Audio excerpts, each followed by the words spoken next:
comenzar la grabación para después poder subir esto, y si es que van ingresando nuevos participantes, los voy aceptando mientras transcurre esto. Así que, Gonzalo, si compartes tu presentación.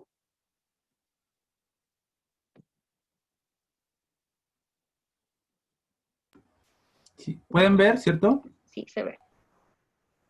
Genial. Ya, tú me avisas. Cuando quiera.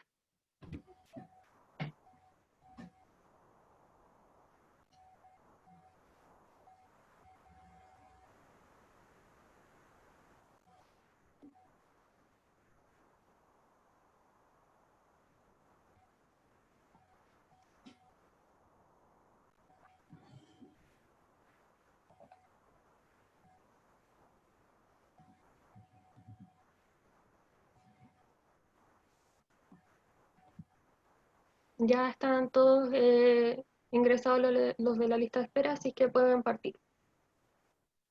Ok, muchas gracias. Que tenga cada uno de los presentes muy pero muy buenas tardes. A continuación, junto con Macarena, vamos a exponer y mostrar nuestro trabajo de investigación que se orienta hacia el capitalismo extractivo en el orden político económico chileno.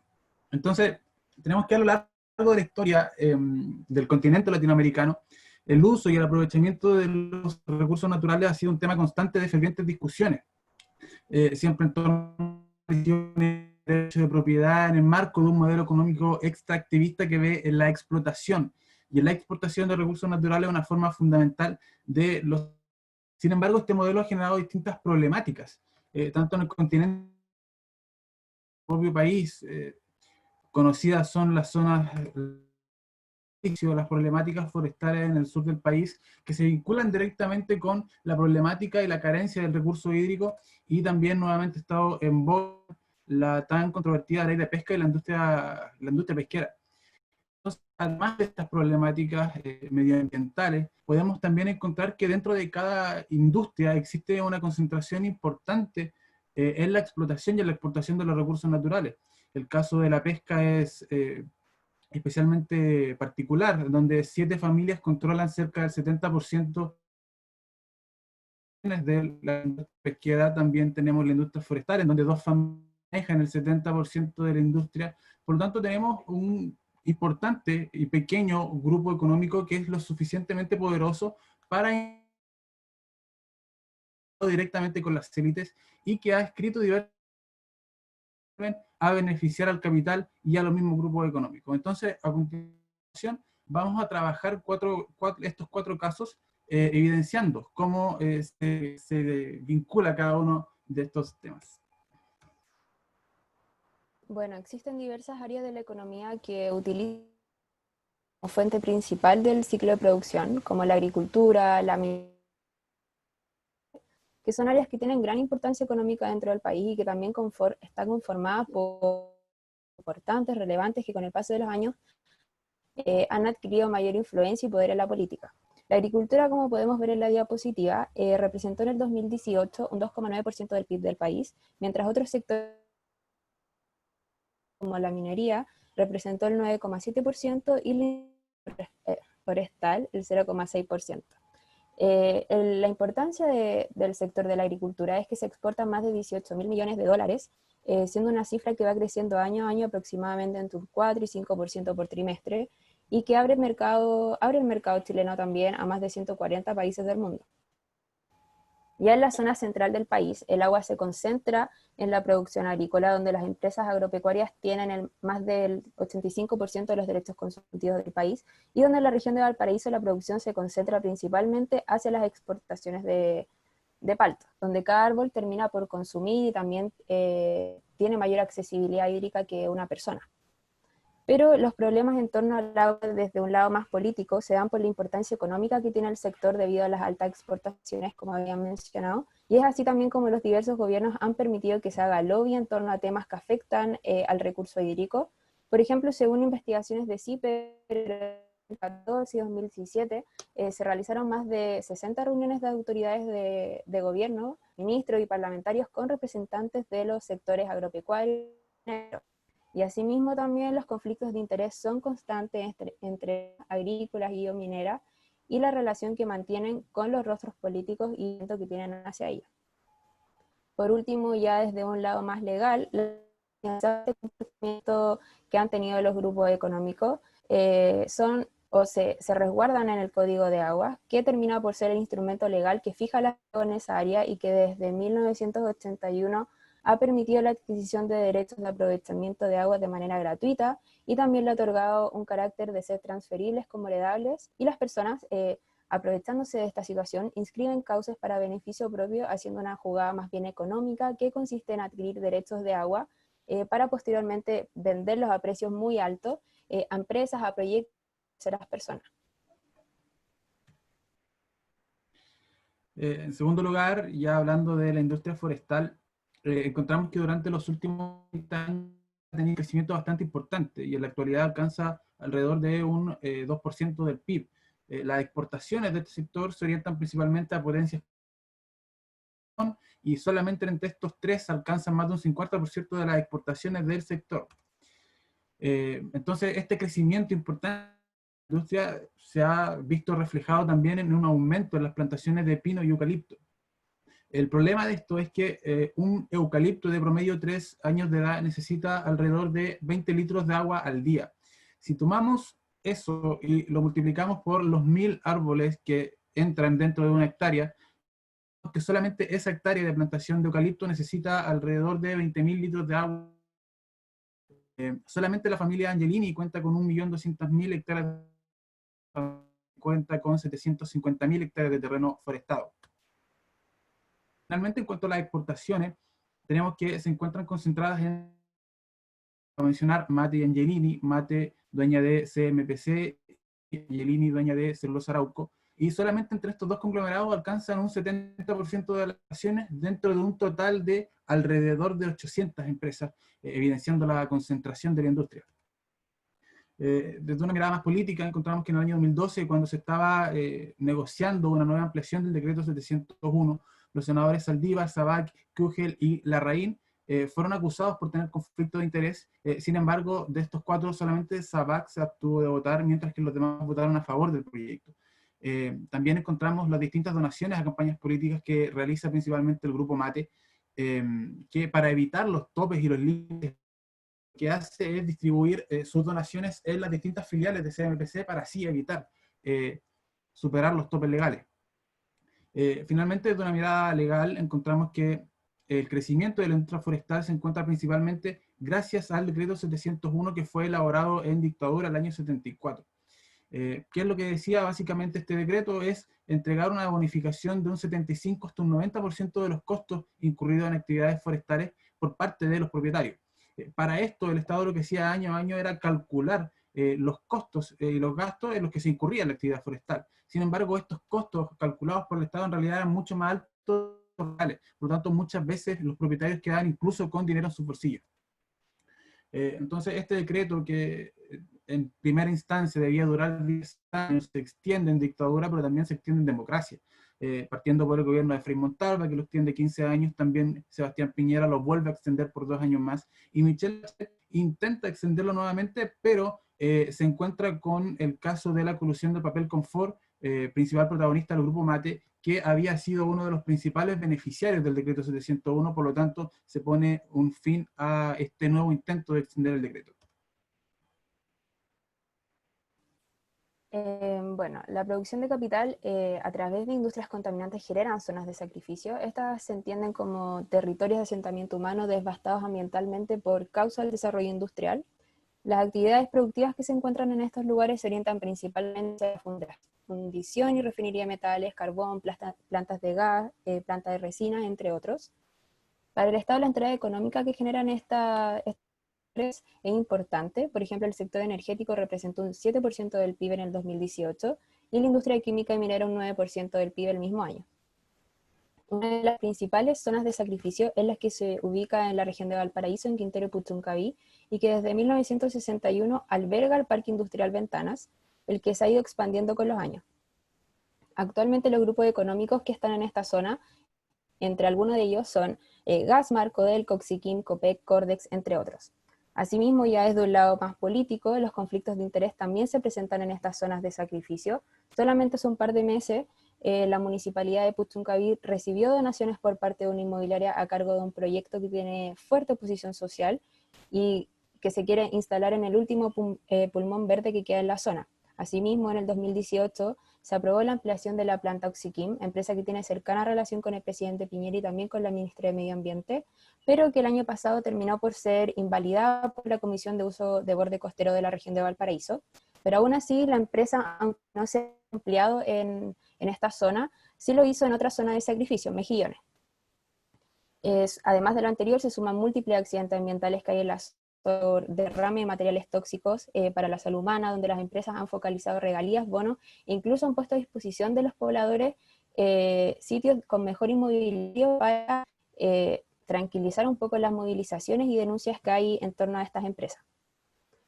Desde la legalidad, una de las leyes más importantes para regular la contaminación y externalidades que surgen desde las zonas de sacrificio se encuentran dentro de la Ley 19.300 sobre bases generales del medio ambiente, y que también sirve como reguladora para los problemas ambientales de toda índole. Y ya más cercano, en el 2010, mediante la Ley 20.417, se crea la Superintendencia del Medio Ambiente, creando de igual manera el Ministerio y además el Servicio de Evaluación Ambiental, concretándose de esta manera la separación de funciones en materia regulatoria, de evaluación y también de...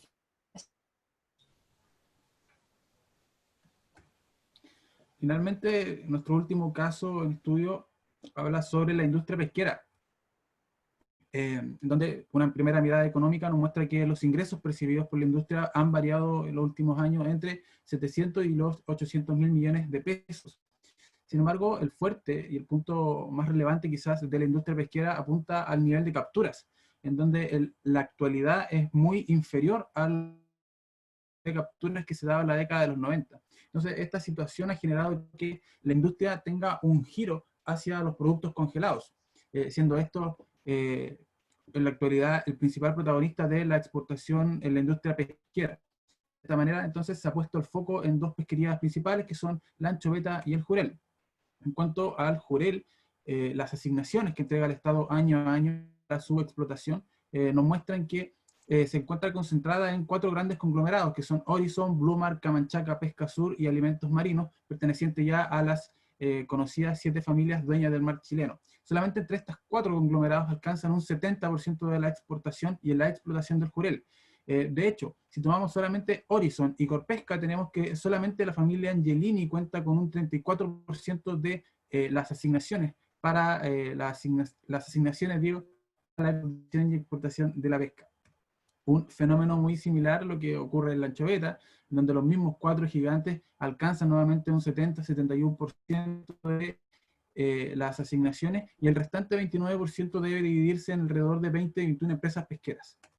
Desde una mirada política, son diversos los casos, tal vez los más icónicos son los de Martí Sassi y Jaime Orpiz, que recibieron pagos directamente de Corpesca en plena tramitación de la ley Longueira el año 2012.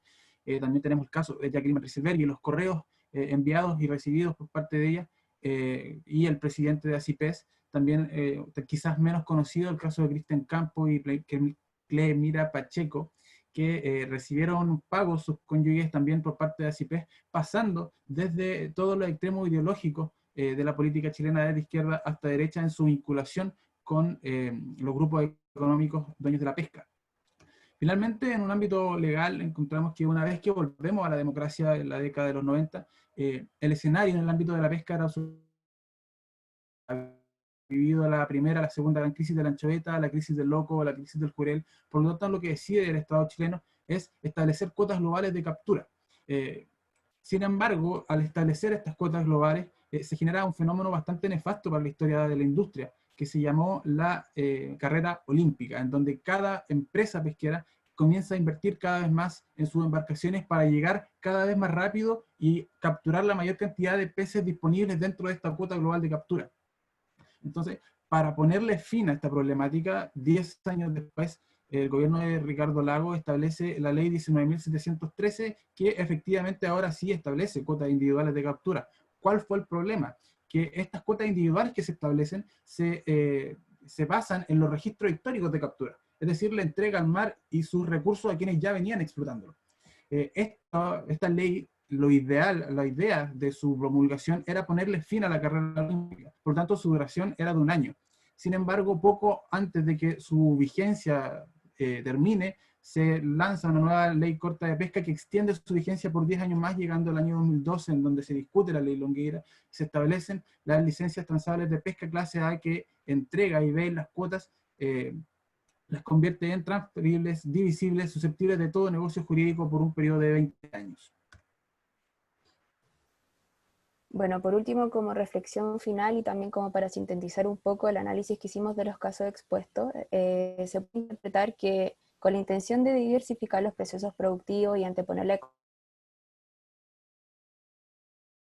económicos a través de la entorno natural y la transformación de esta también para obtener un producto final de consumo. Esta relación que se ha dado entre capital y recursos naturales se ha hecho presente a lo largo de todo el país en los distintos sectores económicos como las forestales, la pesca, la minería, las zonas de sacrificio, entre otros más que conocemos. La relación de explotación de recursos naturales y la productividad que genera se sustenta en las leyes de un Estado facilitador, grupo económico, la institucionalización de la competencia en el mercado, garantizando por un lado la propiedad privada y también las libertades para su funcionamiento y su correcto desarrollo. Así el Estado, a través de la legislación, legitima los procesos productivos y a las empresas privadas, siendo de este modo nosotros pudimos identificar la existencia de un ordenamiento ha consolidado sí, el interés particular en un. Finalmente, el Estado respalda, como pudimos ver, mediante la utilización de recursos políticos, económicos y también legales, un ciclo que ha sido continuo a través de los años y que finalmente institucionalizó el capitalismo extractivo en Chile. Muchas gracias por la sesión.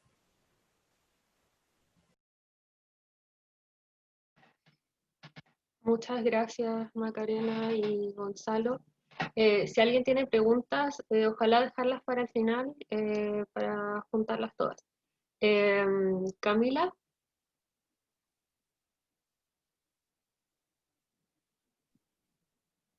Voy a compartir pantalla ahora.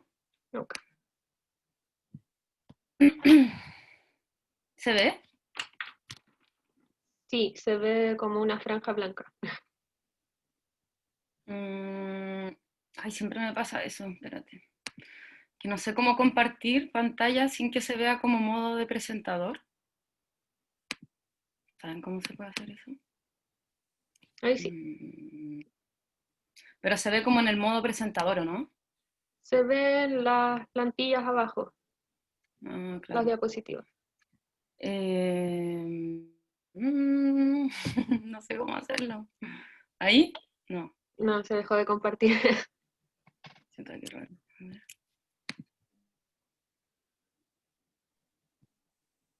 Espérame un segundito.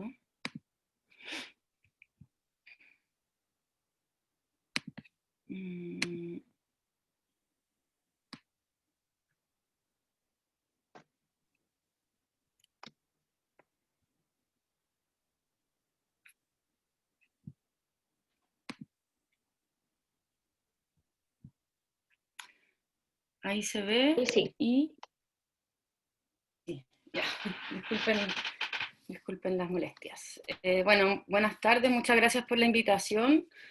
También muchas gracias por la presentación de Macarena y Gonzalo, porque es como muy atingente a lo que voy a hablar ahora. Bueno, y dado el nombre del seminario, titulé la presentación Capitalismo y Crisis Civilizatoria. Bueno, como decía, yo soy Camila Cifuentes, de profesión soy bióloga, actualmente vivo en la ciudad de Valdivia, en la región de Los Ríos, y soy coordinadora de el movimiento por la defensa de la tierra, el agua y la protección del medio ambiente, Modatima, Los Ríos. Bueno, como base, así como que tiene que ver con el origen de nuestra organización, sabemos que en Chile se viola sistemáticamente el que nosotros denominamos como el derecho humano al agua. O sea, en realidad no lo denominamos nosotros, lo dice las Naciones Unidas, Pero lamentablemente este es un derecho humano que no está consagrado en nuestra constitución política, y eso es parte de de una de nuestras motivaciones principales para estar movilizados día a día y hace más de 10 años en las calles. Pero además esta violación sistemática del derecho humano al agua no es solamente en la zona centro-norte de Chile, como uno tendería a pensar, sino que, como veremos más adelante, se extiende de norte a sur de nuestro país. Solamente como un contexto, que muy bien lo hicieron los compañeros anteriormente, sabemos que el cambio climático es una realidad insoslayable, no solamente para Chile, sino que para el mundo. Se ha proyectado que en Chile, al 2030, puede haber una disminución del 30% de las lluvias del verano, y eso en realidad para cualquier ecosistema es muy estresante. Sin embargo, la crisis hídrica que estamos viviendo hoy en día, nosotros decimos que, bueno, hay un componente de cambio climático, pero también hay un componente antrópico tremendamente importante, y no es solamente los seres humanos como especie, sino que tiene que ver con la forma que estamos utilizando la naturaleza a través del capitalismo, en su fase neoliberal. Sabemos que en este momento el 70% e incluso más de las cuencas hidrográficas en Chile se encuentran con sobreotorgamiento de derechos. Como explicaban anteriormente los compañeros, en Chile existe un sistema en el cual el agua, si bien es un bien de uso público, se asigna y se administra a través del otorgamiento de derechos de consumo. Entonces esto hace, y vamos a ver un poco más adelante, que se consagre un verdadero mercado del agua. Entonces en este momento el 70% de las cuencas de Chile están sobreotorgadas. Esto quiere decir que se está otorgando más agua de la que realmente existe o se produce anualmente en aquellas cuencas. En la metropolitana existen 17 cuencas con crisis hídrica, y a nivel nacional más de 61, porque este dato en realidad es hace 2 años atrás. La imagen que pongo a mano derecha es la laguna Culeo. Es una laguna muy importante para la zona central. Mucha de la producción agrícola depende de esta fuente de agua. Así es como lucía el año 2009, y a la derecha es como lucía solamente el año pasado. Esto quiere decir que hay un tremendo agotamiento que, por un lado, se está siendo forzado por este sobreotorgamiento de cuencas, pero en una situación de cambio climático y desertificación que empeora cualquier situación. Pero bueno, en relación a Modatima, sabemos que Modatima, bueno, el origen es en la provincia de Petorca, que queda en la quinta región, en la zona específicamente, bueno, existen 2 cuencas, la cuenca de Petorca y la cuenca del río La Ligua, que es la provincia de Cabildo. Ambas cuencas están en restricción. Esto quiere decir que en el fondo no se debería poder otorgar más derechos de los que ya están otorgados hasta la fecha.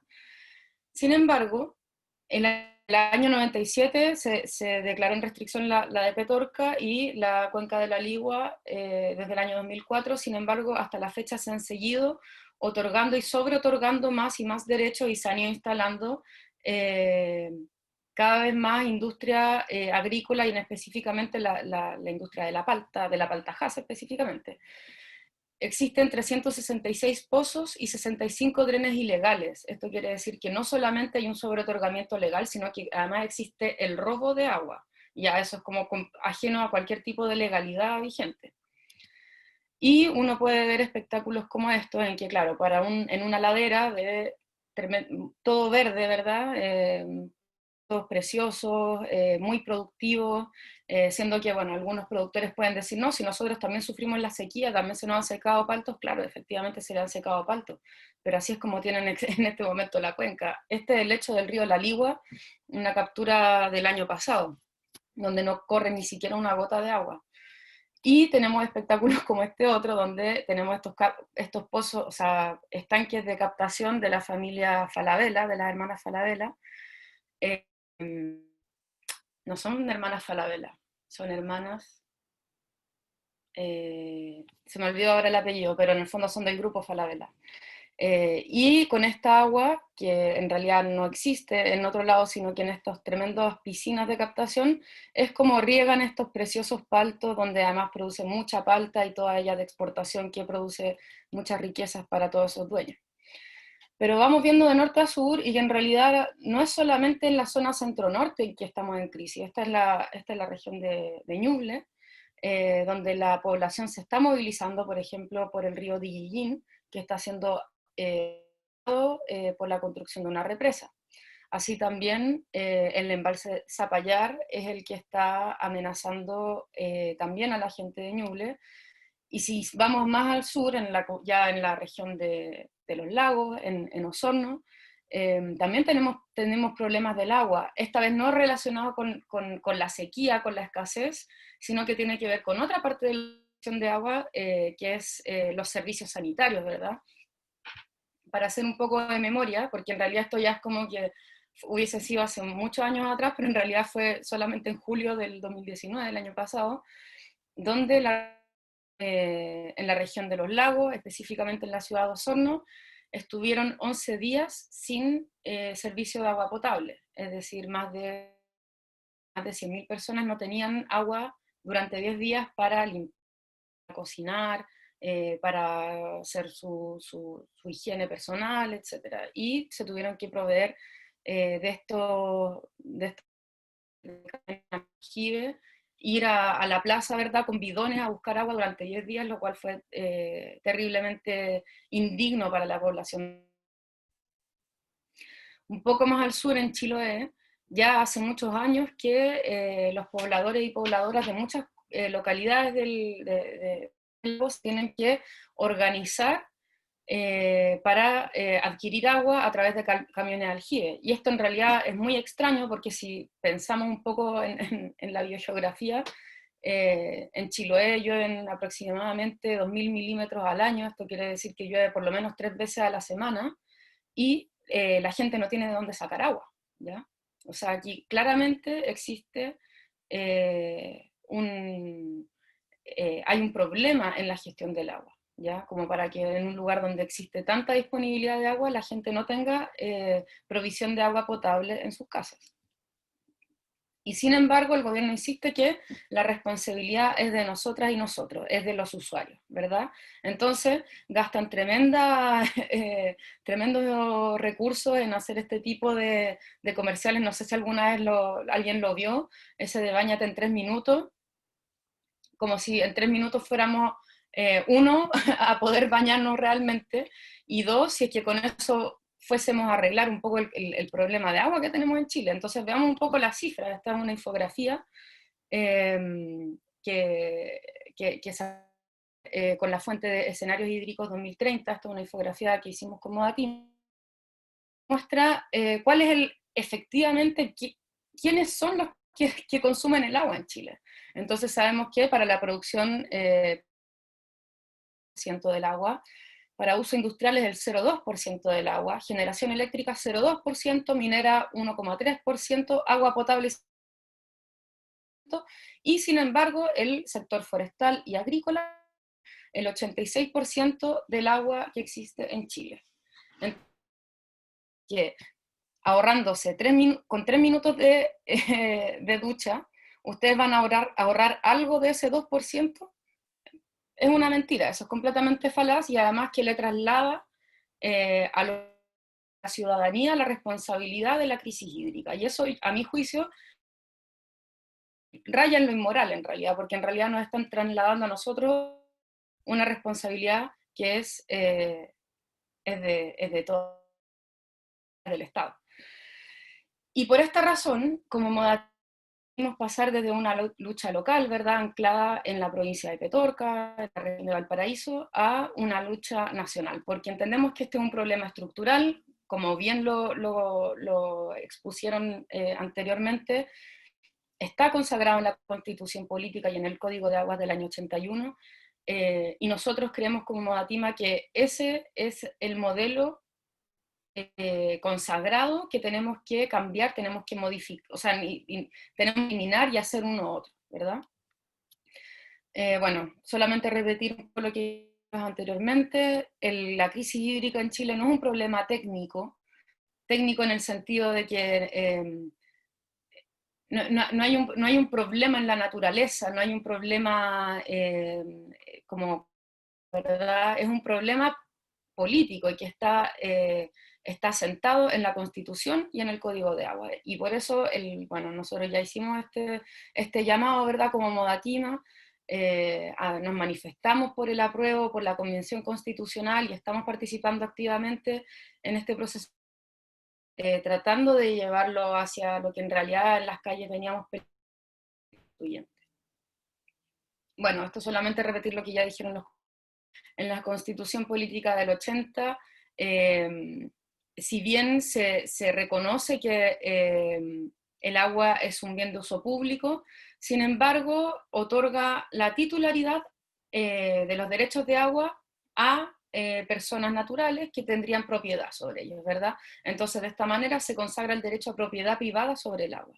Y en el Código de Agua del año 81 se producen las que denominamos las 4 derivadas, ¿ya? Que en realidad cuatro acciones que al final del mercado de agua. Uno es que se separa la tierra del agua, esto quiere decir, por ejemplo, un campesino tiene una parcela donde ha producido productos agrícolas, por ejemplo, y pasa un arroyo, por ejemplo, si él no tiene los derechos y constituidos con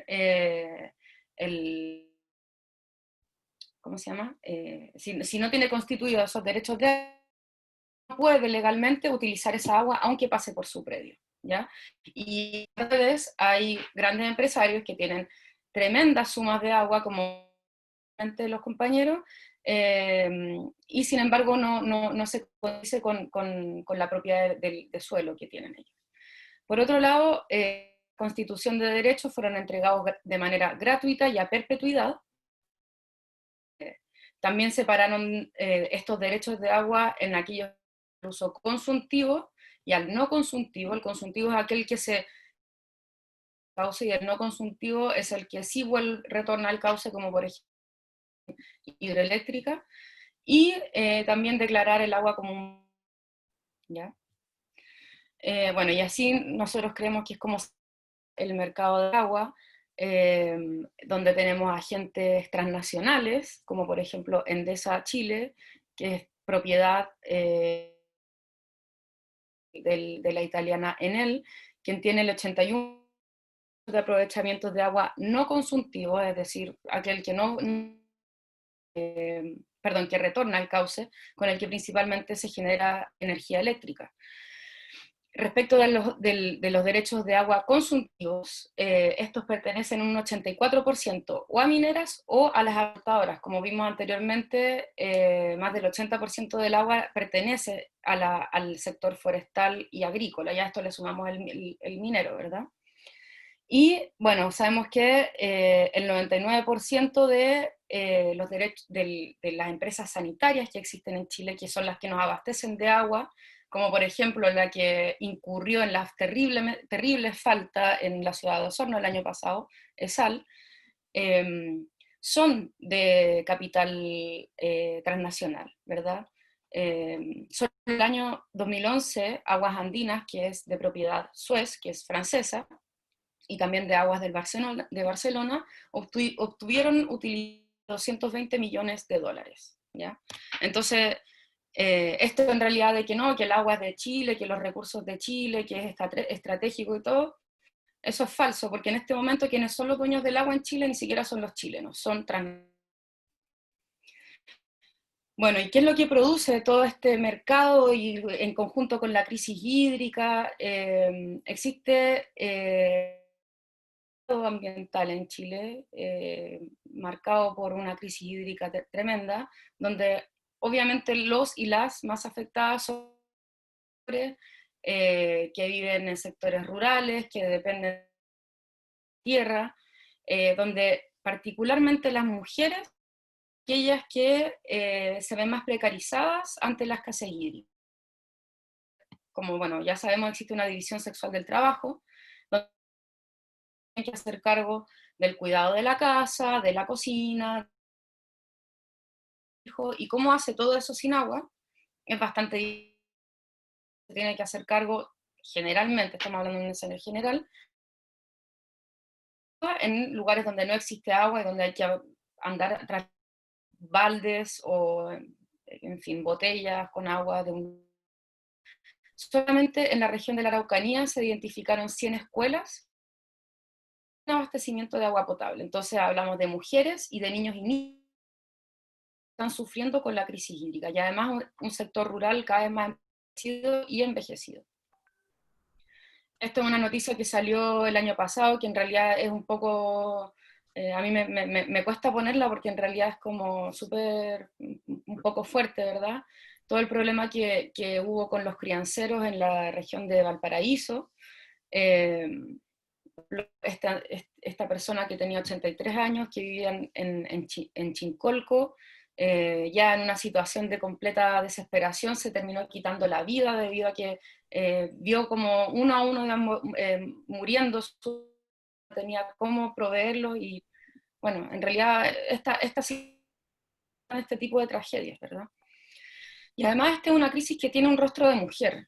No nos olvidemos de Macarena Valdés, esta líder mapuche de la comunidad de Tranguil, que fue una luchadora por el agua, luchó por proteger el agua del río de una hidroeléctrica, y que fue misteriosamente encontrada muerta y colgada. Después se supo que no fue ella quien se colgó, en una viga de su casa el año 2016.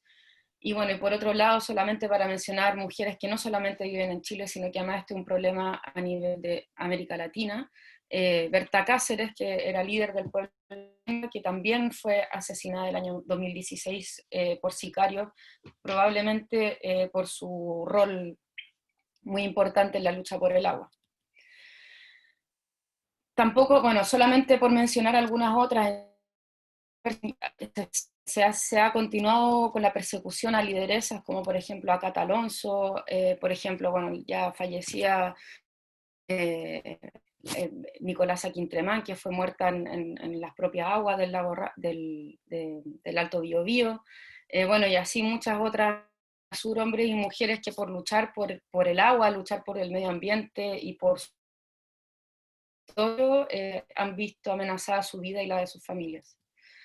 Algunas propuestas que tenemos como Modatima para salir de esta crisis: el artículo 19, numeral 24, número 11 de la Constitución, mercantilizar el agua, y además declararla como un bien, especialmente declarar el derecho humano al agua en la Constitución política. En segundo lugar, el agua tiene que estar garantizado, el derecho humano al agua debe ser garantizado por el Estado. Que el Estado pueda hacer eso. Nosotros creemos que tiene que haber un control comunitario del agua. En tercer lugar, terminar con el régimen de derechos gratuitos y perpetuos. En cuarto lugar, restituir la tierra al agua, es decir, esto de que hay una separación entre agua, nosotros creemos que no tiene que existir más. Eso genera mucha irracionalidad y coherencia en la gestión del territorio. Y además, sobre todo, creemos en un nuevo modelo de gestión, un sistema que ya existe a nivel mundial, que es el manejo integrado de cuencas, que es coherente, donde se planifica, y esto es algo súper importante en realidad. No temer planificación. En el Chile neoliberal la planificación suena como si fuese lo peor del mundo, creemos que no. Planificar, tener un ordenamiento territorial es tremendamente importante. Tener primero en consideración quiénes viven ahí, quiénes habitan sino humanos, y ahí recién cuando uno tiene ese análisis, poder delimitar cuáles son las potencialidades y cuáles son las limitaciones de cada territorio, no llegar y instalar una cosa porque a un empresario loco se le ocurre. Y bueno, una nueva institucionalidad hídrica, que ese ya es otro tema, pero que es tremendamente importante. ¿Cómo incidimos como Modatima en la política? Esta es una foto del diario de hoy. Nuestro vocero nacional, Rodrigo Mundaca, está de candidato a gobernador regional por la región de Valparaíso. Nosotros creemos en la presidencia institucional, y no solamente Rodrigo Mundaca, sino que además otros,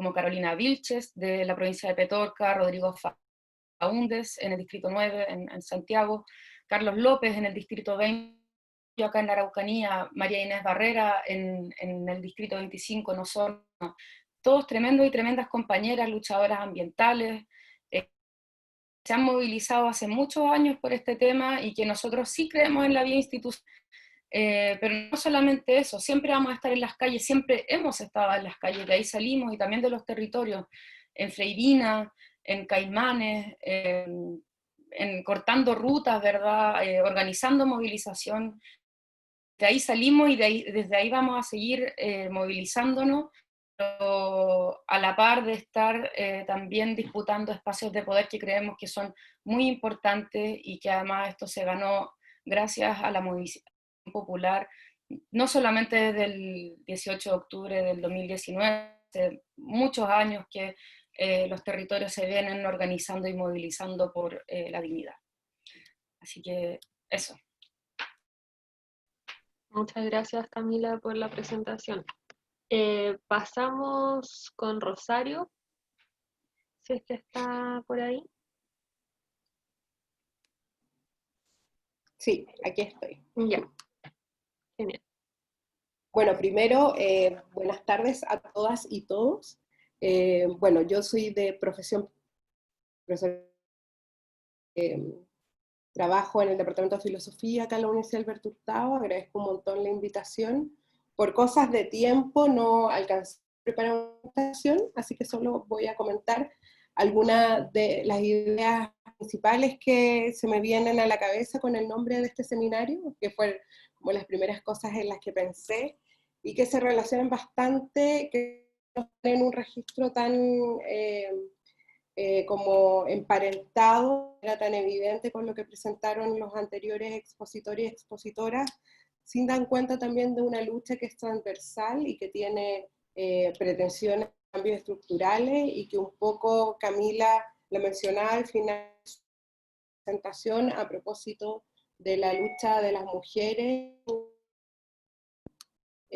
por lo medioambiental. Entonces, a lo que yo me voy a referir en el marco de este seminario tiene que ver con el feminismo se ha presentado en este contexto de crisis, capitalismo y cuestiones que tienen un debate interesante, en tanto que por mucho tiempo se trata de la lucha feminista de la lucha anticapitalista o como caminos distintos, principalmente porque se pensaba, espero que se pensaba y que ya no se piense, que las cuestiones que tenían que ver con las mujeres y las disidencias sexuales pertenecían como una especie de departamento específico donde se tratan esos temas, que están en ese departamento específico de las mujeres y las disidencias sexuales, no los problemas sociales, políticos y económicos que enfrentan las hoy en día.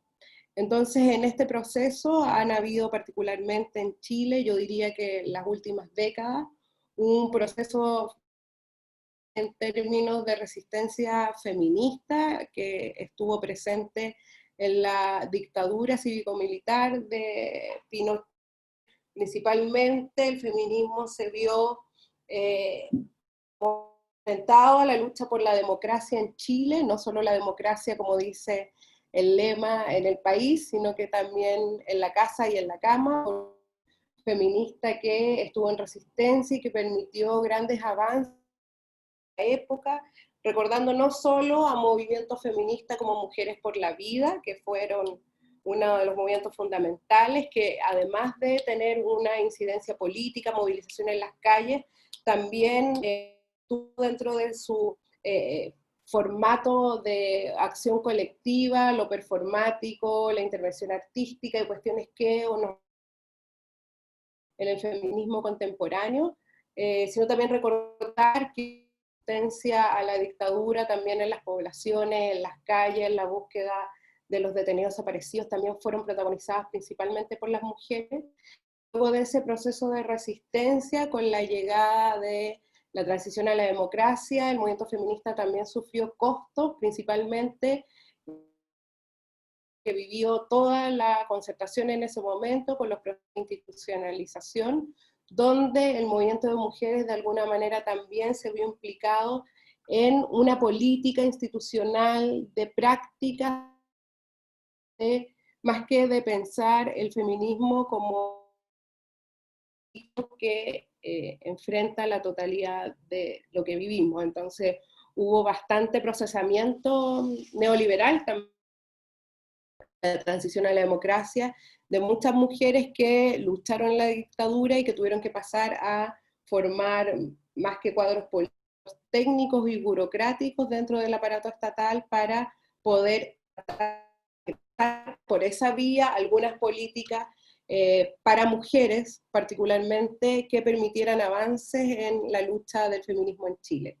En ese momento que más bien hubo como un bajón de feminismo en Chile en términos de movilización, que algunas autoras los llaman los silencios feministas, ¿cierto? Que hay momentos de gran movilización, luego vienen unos silencios, y se levantan nuevamente. Estuvimos sumergidos en eso bastantes años, y fue aproximadamente hace una década o un poco más atrás que se empiezan a levantar de nuevo los movimientos de mujeres, ya centrados en que ver con la vida en general, una lucha contra el femicidio en Chile desde hace más de una década, cuando el femicidio no estaba tipificado como un delito de violencia hacia las mujeres, sino que era tomado como un delito tradicional, como un homicidio, ¿cierto? La red chilena contra la violencia hacia la mujer principalmente empezó a dar cuenta de este debate y de esta lucha, por lo tanto eso movilizó a muchas mujeres que en un comienzo interpelaron al Estado a hacerse cargo de este tipo de violencia, y eso por una parte también desencadenó nuevas formas de organización que venían siendo debilitadas por este proceso que mencionaba de la transición a la democracia y la postdictadura. También se volvió a levantar la lucha por los derechos sexuales y reproductivos, principalmente por el aborto en Chile, un derecho quitado también en dictadura, que es una cuestión que ha movido a las feministas hace bastantes décadas. También se levantó un movimiento que hace un par de años atrás terminó en un pequeño avance, que no es la demanda en su totalidad, que fue el aborto en 3 causales, y que ha tenido al día de hoy bastantes dificultades para ser implementado. También se hicieron políticas de la mujer también muy entrelazadas con esta idea de Estado, que se profundizó en los gobiernos de la concertación, donde a las mujeres se les ayudaba a través de ciertos subsidios, bonos, posibilidades, cursos, talleres, que no significaron a la larga vida, pero que pudieron ser ayudas eventuales, política social bastante asistencialista, que se conserva hasta el día de hoy. Obviamente que con la derecha ha sido mucho más evidente su nulo impacto, pero que los gobiernos de la concertación no modificó la precarización en general de la vida de las mujeres, porque evidentemente no era solo el acceso a un aborto libre o no más femicidio, sino que una precarización vidas que van desde el derecho, como lo mencionaba, al agua, el derecho a la vivienda, el derecho a un trabajo digno, el derecho a una vida libre de violencias y así. Y fue de estas mismas movilizaciones que alrededor empieza también a levantarse un nuevo concepto dentro de la idea de educación no sexista, a propósito de algunas universidades chilenas que se realizaron en Santiago y en regiones, a propósito de poder trabajar en torno a esta idea de educación no sexista y cuál era el impacto que fue muy importante, porque la educación se de reproducción del sistema imperante, y por lo esa reproducción, o sea, la transformación de esas prácticas liberadoras y con una clave feminista, evidentemente cambios más estructurales que los que teníamos hasta este momento como mujeres y disidencias sexuales. Ese movimiento tuvo un hito para la historia del feminismo reciente, que fue el mayo del 2000, fecha, porque en verdad no fue solo mayo, venía de mucho más que mayo ese año, pero permitió, no personal mío, sino que comparten la mayoría del movimiento feminista y las mujeres de distintas generaciones que forman parte de él, una reacción a el movimiento feminista más de más específico en cada una de estas luchas que, si bien son reivindicaciones y todavía muy necesarias, no estaban del todo ancladas en una propuesta política de incidencia y de ruptura con el sistema como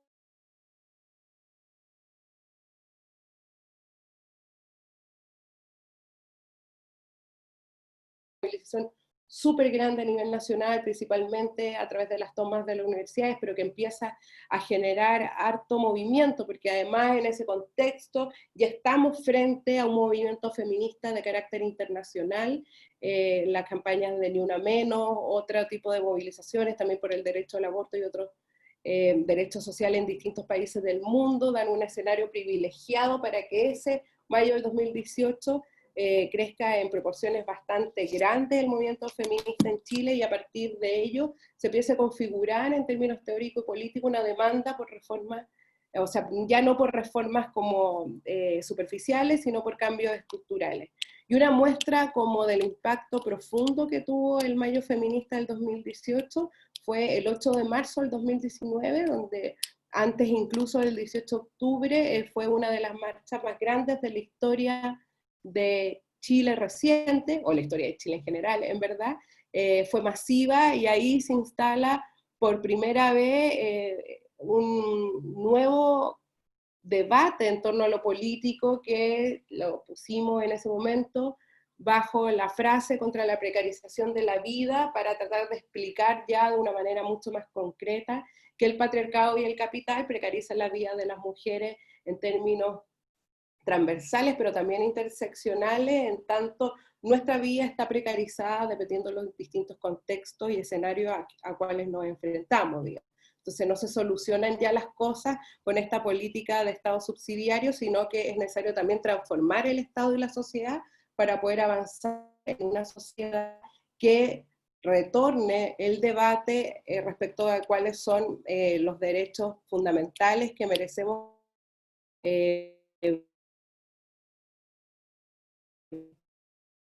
interesante que se dio en esta discusión era que para muchos no se esta reivindicación tan amplia que era la precarización de la vida específico como derechos sexuales y reproductivos, como derecho a la vida, a la educación, en fin, y nos preguntaban muchas veces, a mí me tocó ser vocera de la coordinadora 8 de marzo ese año, y nos preguntaban qué tiene que ver el conflicto Mapuche con el movimiento feminista, qué tiene que ver el conflicto del agua con el movimiento feminista, qué tiene que ver el movimiento No Más FP con el movimiento feminista. Les parecía absolutamente poco claro el entendimiento y el cruce de esas luchas, y era evidentemente muy claro, porque efectivamente las mujeres tienen pensiones que son muy deterioradas por un montón de caracterizaciones propias de la vida de las mujeres, pero eso no quiere decir que solo las mujeres tengan AFPs precarias, sino que también es una realidad de un país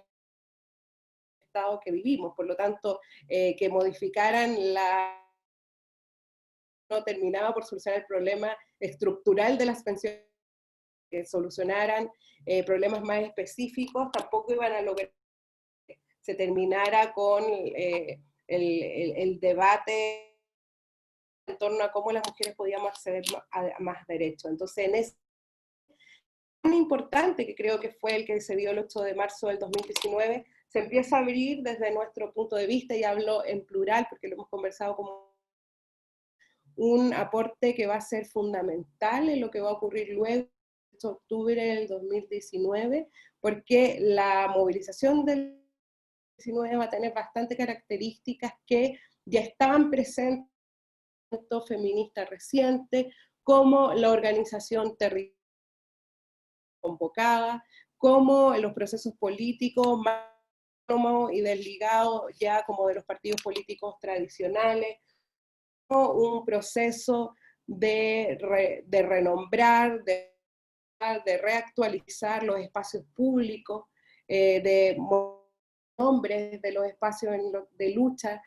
Una cuestión muy interesante para hacer estos contrapuntos fue cómo luego el 18 de octubre se modifica de Baquedano a Plaza de la Dignidad, y ese 8 de marzo del 2019, uno de los primeros actos que hicimos temprano en la mañana fue cambiarle el nombre a todas las estaciones de metro de Santiago por nombres de mujeres que tuvieran reivindicación de acuerdo al espacio donde estaban situados esos metros. Entonces había como una transformación incluso estética, performática de lo político, y que vimos que el 18 de octubre se concretó también de una forma trabajando. Y efectivamente esa realización de la lucha y ese entendimiento de la necesidad que el feminismo ya había hecho parte suya, ¿no? Se vio muy claro el 18 de octubre porque también la ciudadanía en las calles entendiendo un problema estructural y que ya no depende de ciertos tópicos específicos y que se requieren transformaciones que puedan dotar del movimiento social de pensar un Estado distinto.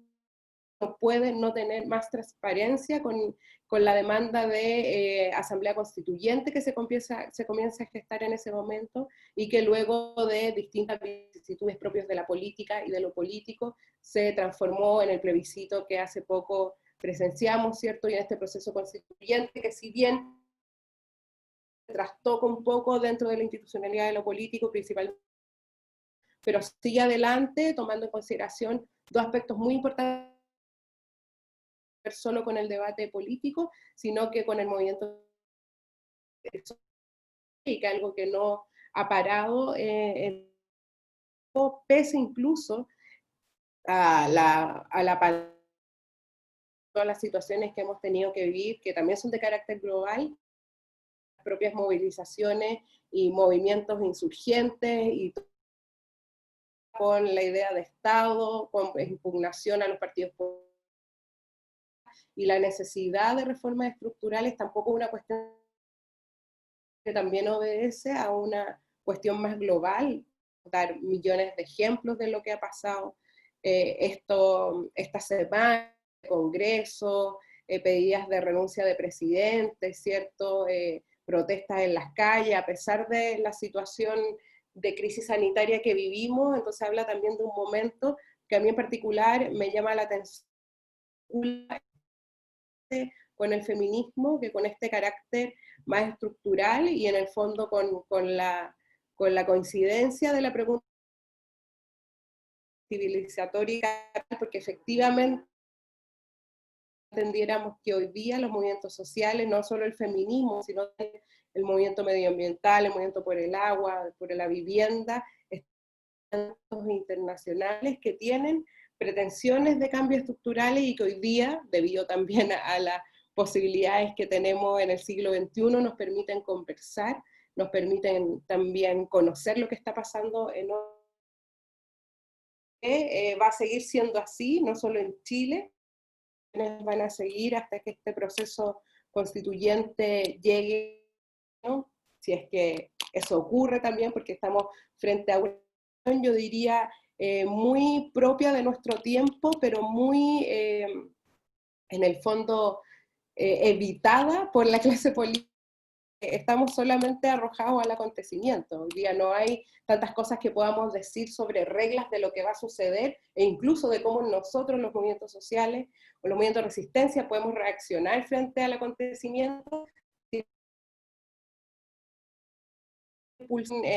Yo diría de vida en las calles, que se va modificando y que nos va abriendo nuevos espacios políticos, y que sin duda nos va a seguir sorprendiendo y nos va a seguir transformando el modo que tenemos de pensar la política. Entonces yo diría, y con esto termino, que no hay un lugar más interesante para la política y lo político que el momento en que vivimos, porque es un momento en el cual no hay una hoja de específica, sino que hay una explosión de una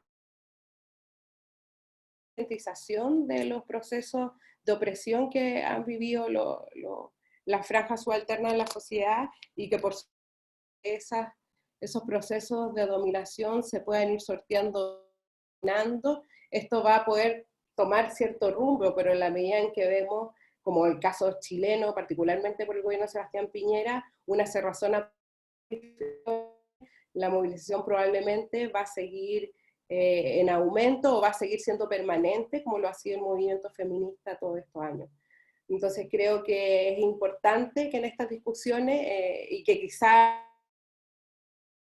posible que nos encontráramos con debates de punto de vista, no diría distinto, pero sí con un procesamiento de luchas que se encuentra, pero que a veces también tiene su propia,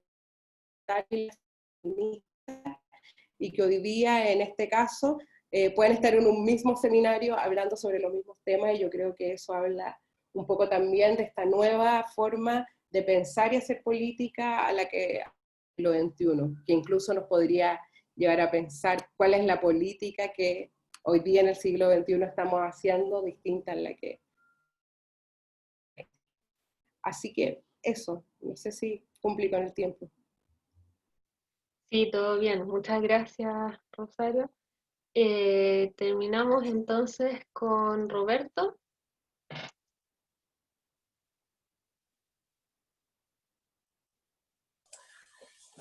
Bien, bueno, muchas gracias, Yanel y Francesco, por la coordinación y gestión de esta actividad, y también agradezco a los expositores previos, Gonzalo, Macarena, Camila, Rosario.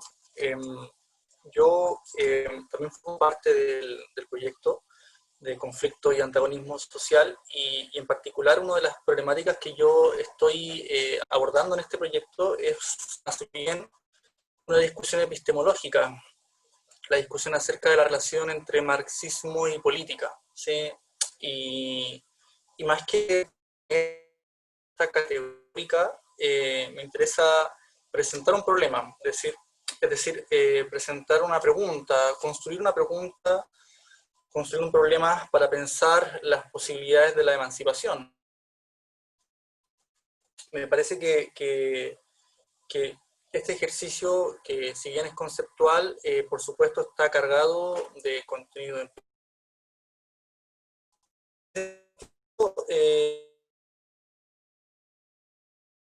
Puede ser un poco tramposo, ¿no? Porque colocamos capital y crisis civilizatoria como si fuesen cosas distintas.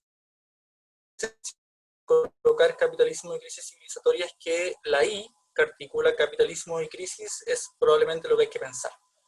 Es decir, se articulan, ¿no? La conjunción en este sentido.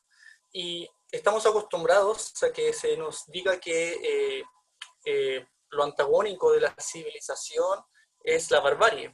Lo interesante es que pareciera ser que después del desarrollo del capital de más de 4 siglos, lo que podemos ver es que al parecer en la propia civilización ya hay barbarie, o que la barbarie es la civilización. ¿Y en qué sentido estoy planteando esto, no?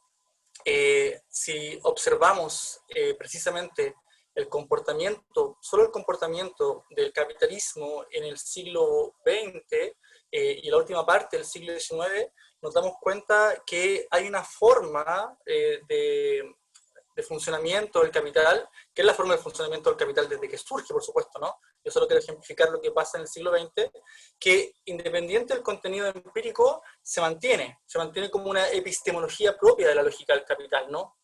Y esta epistemología propia de la lógica del capital es precisamente lo que define el capital.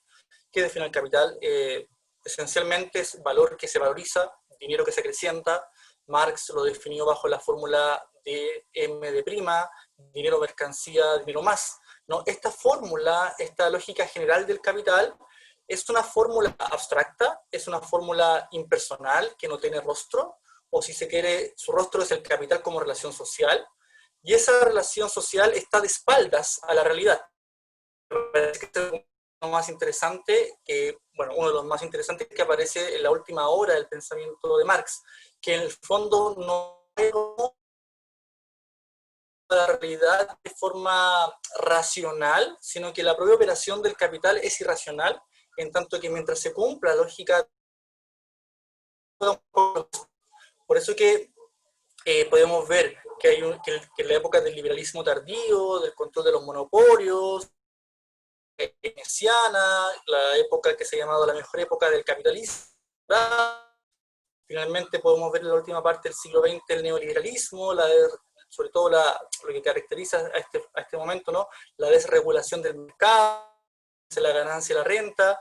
Pareciera ser que esos tres patrones de acumulación, los últimos tres patrones de acumulación del capitalismo, en su contenido empírico expresan diferencia, pero en su fórmula lógica está atravesado por una epistemología que es la lógica del valor, que me parece a mí que es precisamente uno de los principales descubrimientos. Entonces, cuando vemos que este contenido empírico que expresa de distintas formas esta lógica del capital, esta lógica general del capital, ¿qué pasa con el capital a finales del siglo XX? Es interesante que el capital, siendo valor, y el valor es trabajo objetivado, es vida humana, básicamente, pareciera ser que el capital, al final, y se va contra el trabajo en un sentido de contra la política sindical, se va contra la propia sustancia del trabajo, precariza el trabajo, lo flexibiliza, lo informaliza. ¿Sí? Entonces, estos dos registros de ataque contra el trabajo, algunos autores lo han llamado la esquizofrenia del capital. Es decir, no le importa, con tal de avanzar, incluso destruirse a sí misma, a sí mismo. Es la idea de la destrucción creativa, por decirlo así, ¿no? Entonces, la pregunta es, ¿este ejercicio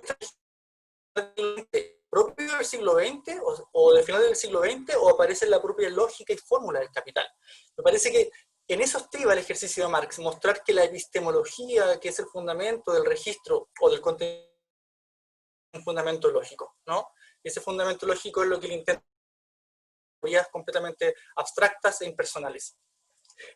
Que a partir de este problema, uno podría decir si el capital o el capitalismo es una totalidad, si el sistema capitalista es una totalidad como sistema no equivalencial. La pregunta es, si dentro de este sistema, ¿qué permite precisamente, dentro de esta lógica, dentro de esta totalidad, qué hay que detenga el propio capital en esta lógica? ¿Hay algo dentro de la propia lógica interna que permita pensar momentos de ruptura, momentos de tensión, momentos de algo así como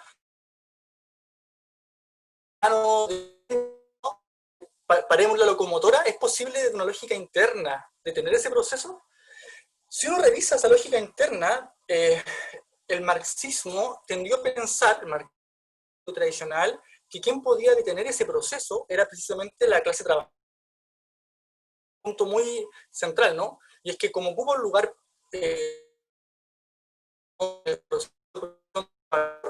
del cual luego...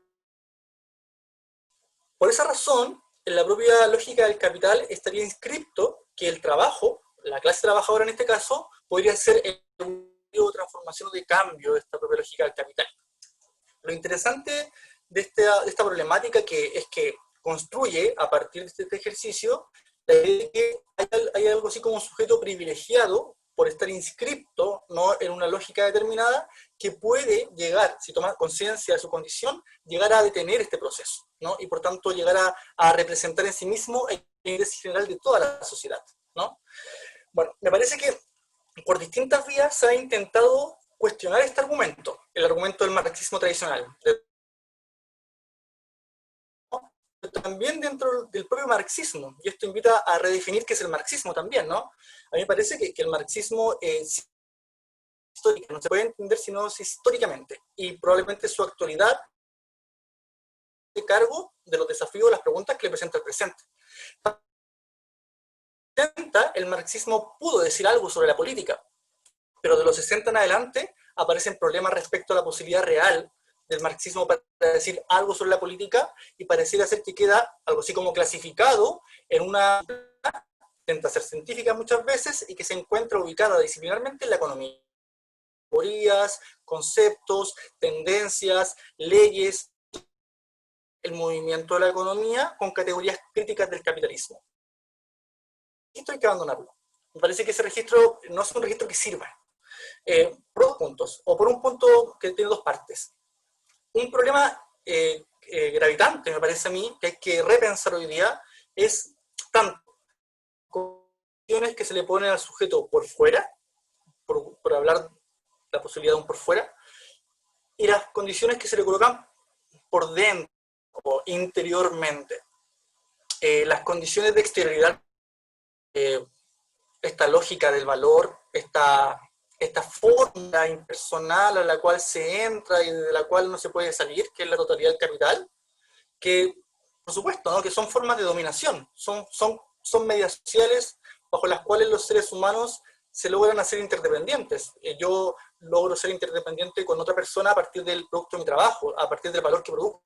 Entonces, esa lógica de interdependencia que genera el ser humano cuando trabaja y vende su fuerza de trabajo, permite las mediaciones modernas. Entonces, el sujeto pareciera ser que está, vamos a decirlo así, obligado a realizar su vida cotidiana de manera que pareciera ser que la única forma en la cual puede realizar su vida en un tiempo y espacio determinado es realizándola capitalistamente. Sí, alguien podrá ir al campo, o zanahorias, por supuesto, ¿no? Pero siempre va a estar más o menos vinculado a la sociedad urbana, por más que en el campo. El punto es que externas parecieran ser las condiciones que se colocan como un inmediato para el ser humano para realizar su propia vida. Es decir, su vida se precisa necesariamente capitalista. Y esas estructuras de dominación me parece que son las que pensó Marx. Y más o menos las pensó de manera muy interesante, no la forma del marxismo clásico, como categorías y conceptos de mediación social. Pero hay otro problema que no aparece precisamente en el marxismo y que es pensar esa interioridad o la subjetividad o de qué rayos o cómo está constituido el sujeto. Si hay algo que puede explicar al sujeto ontológicamente, independiente de las históricas de los modos de producción. Capitalismo, formaciones eslavas, aztecas, lo que sea. Me parece que ese problema de pensar las estructuras de dominación bajo las cuales el sujeto debe realizar en un tiempo y espacio determinado su vida cotidiana, también hay condiciones subjetivas. Esas condiciones subjetivas no exigen a nivel conceptual, a nivel categorial. Hay que, parece, abandonar, para pensar este problema, abandonar la idea de construir solo producido, sino que más bien preguntarse si hay un sujeto algo así como ontológico, algo que no pueda ser capturado por la lógica del capital. ¿Hay un más allá o un más acá del capital como sujeto? Esa sería la pregunta, ¿no? ¿Hay algo así? Precisamente ha intentado responder ese problema. Heidegger Husserl intentó responder ese problema, ¿no? Bueno, Lefebvre también. Hay distintos intentos, ¿no? Me parece que hay un texto, que es un texto de un intelectual alemán ya fallecido, que es en 1994, el autor es Robert Kurz, que me parece interesante para pensar este problema en términos de lo que hemos dicho, ¿no? La posibilidad de la emancipación, la posibilidad de la transformación. Que epistemológicamente es muy interesante, pero que tiene un problema. Quiero sintéticamente presentar lo que él argumenta y sintéticamente presentar el problema que él desarrolla. El problema que el argumento, para poder comprender qué es el capitalismo o la sociedad, hay que también comprender de qué se trata la sociedad premoderna, ¿no?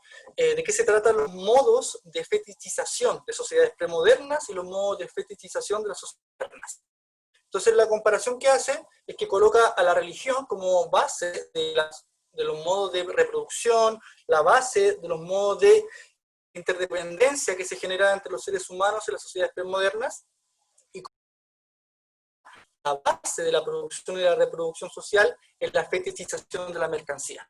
El punto de Kurz es el siguiente, en el fondo. Uno podría tender con tendencia llegar a pensar de que la política o los campos de la política, de la economía, de la cultura, se repiten en la historia del ser humano. Podríamos decir, aparecen en distintos momentos, separados siempre. Lo que propone Kurz es que en realidad la idea aparente de diferenciados es una idea principalmente de la sociedad moderna.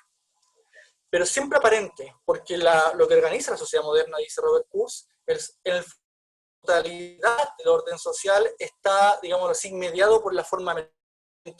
Aparentemente se presentan como separados economía, política, individuo y sociedad, etc. Entonces dice Kurz, a partir de este ejercicio, cuando pensamos la totalidad de la forma de socialización moderna es la forma de mercancía, ya no se puede pensar esencialmente campos separados. Entonces la política, junto con la economía, el modo de socialización de la sociedad moderna, no se puede separar. Entonces lo que está queriendo decir Kurz con esto, y este es el problema que identifico, es que no podría haber una política y una economía, porque tanto la política y la economía son dos momentos de lo mismo, son dos momentos de la lógica del capital. ¿Se fijan? Entonces, el punto es, ¿cómo es posible la política si la propia política es una expresión de la forma de la sociedad moderna? Si lo que pensábamos que puede ser la política un despliegue de ella, ese es el problema que queda abierto. Lo que hemos pensado por política. La pregunta es, ¿hasta qué punto es posible la emancipación si pensamos que la política es precisamente otro momento más fetichista de la mercancía? ¿Me siguen? Bueno, este problema que estoy resumiendo, me parece que hay que pensarlo. Y me parece que muchas veces hay que salir también del marxismo, ¿no? A veces el propio marxismo no lo permite, o hay que combinar algunas estrategias desarrolladas por Marx con otros. Vamos a ver. Estamos acostumbrados a entender la política de una forma. La forma política más clásica es la fórmula weberiana, ¿no? La idea de que la política es algo así como esta esfera especializada que define aparentemente Robert Kurz, ¿no? La política como una suerte como de esfera recortada de la sociedad. Una práctica que se dedica a la gestión y que se... Entonces, en este caso la política organiza formas de cohesión, organiza formas de consenso. Esa es la forma clásica de comprensión de la política moderna y ya tendremos que evaluar, después del 18, si sirve para pensar la emancipación. Me parece que es interesante que muchos grupos de izquierda, críticos del capitalismo, de la política, ¿no? Es interesante discutir también los registros epistemológicos con los cuales se entiende también la lucha política. En un segundo registro del concepto de política, distinto al de Weber, uno podría encontrar el desarrollado por Foucault, que la política atraviesa las relaciones cotidianas. Algo así como que la política no ocurre en una esfera separada de la sociedad. Esa idea de que todo es política, lo que es a cuestionar la idea de que hay esferas recortadas de la sociedad donde se procesa el malestar social, donde se define. Entonces, esta noción de política Foucaultiana, que incorpora también registros feministas, propone que todo puede ser político a la vez, y por tanto que en todos los registros cotidianos se media la política. ¿Sí? Bien, en tercer lugar, está la idea de política como destrucción de los consensos, la idea de destrucción de los lugares, ¿no? Deshacer los consensos. Esta noción de política es una noción de política que me parece muy interesante. Dije antes, coloca distintos registros, incorpora algo de Marx, pero también incorpora algo del psicoanálisis lacaniano, incorpora distintos registros epistemológicos, críticos,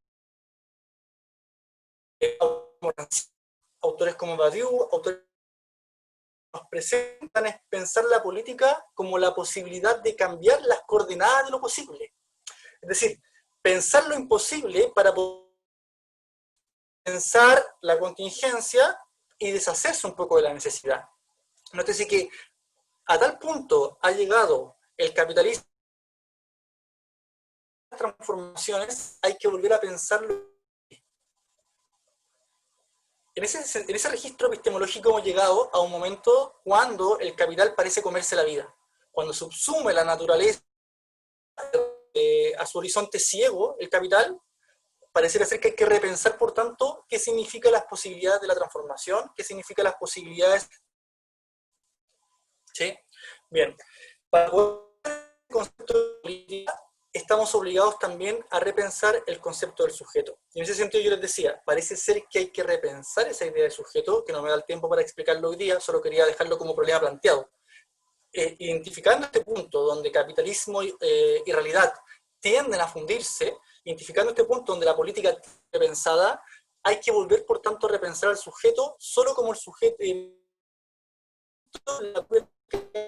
capital que produce valor. Hay que repensar ese problema. ¿Por qué? Y termino con esta pregunta. Porque pareciera ser que hay que preguntar, no basta con que el sujeto esté activas, ¿no?, para transformar la realidad. Hay que preguntarse si acaso quiere transformar la realidad, ¿no?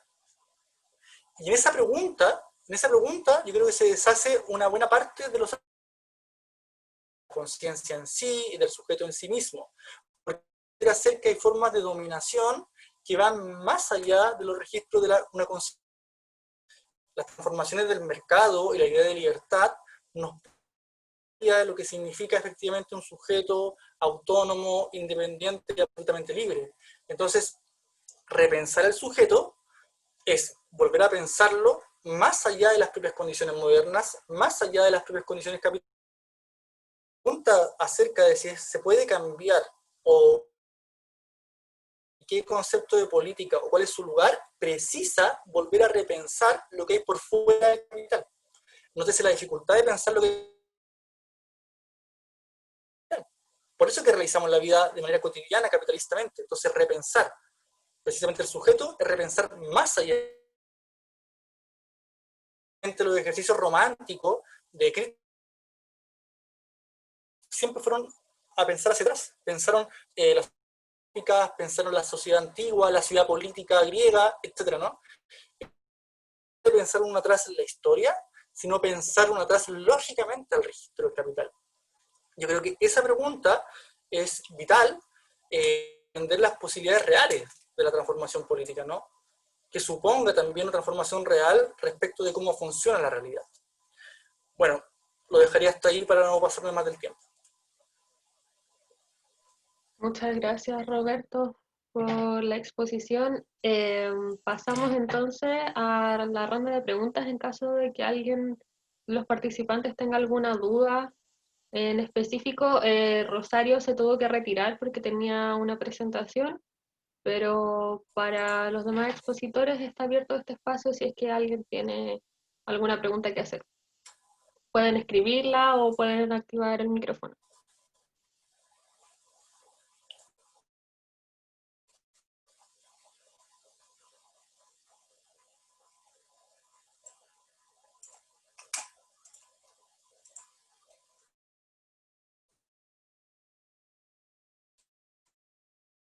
Bueno, para terminar con el momento incómodo de estos silencios,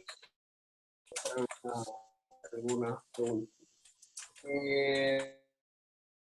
Pregunta para es ¿cómo verían ustedes la posibilidad de romper este círculo que plantea capital, grupo económico e institucionalidad? En ese fenómeno un poco circular y me arroja, probablemente no tengan una misma respuesta a ambos, así que cualquiera, la idea es que ¿cómo es posible romper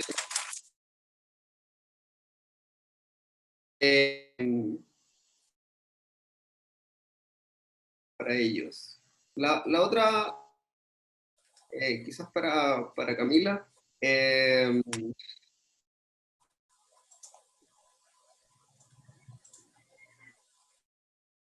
tu caso, ¿cuál es el camino de ruptura de ese además, unidad social, planteaste lo de las candidaturas, participación en el proceso. Quería preguntarte un poco por los límites que ves dentro de ese proceso institucional, por el marco de las limitantes capaz, que plantea una serie de de dificultades para la participación, la participación, etcétera.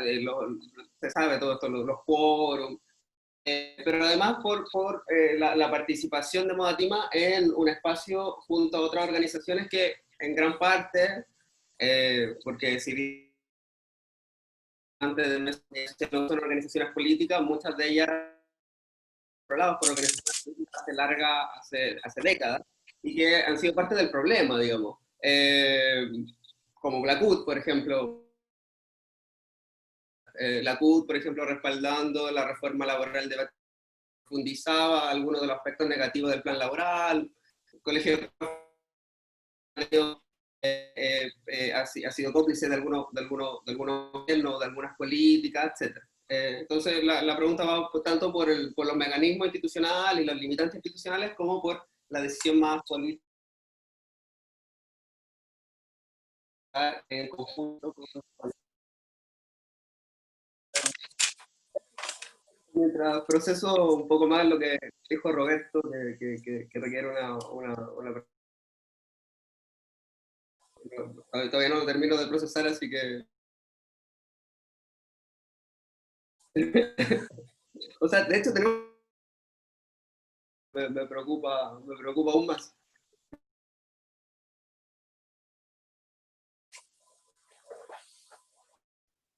Si alguien más tiene preguntas para juntarlas, si no, para proceder a responder.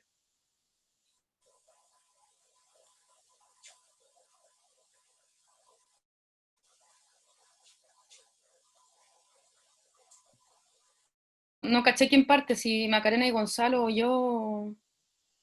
Al parecer no hay más preguntas, así que si quiere Camila, y después Macarena y Gonzalo, mientras Francesco reformula la pregunta para Roberto.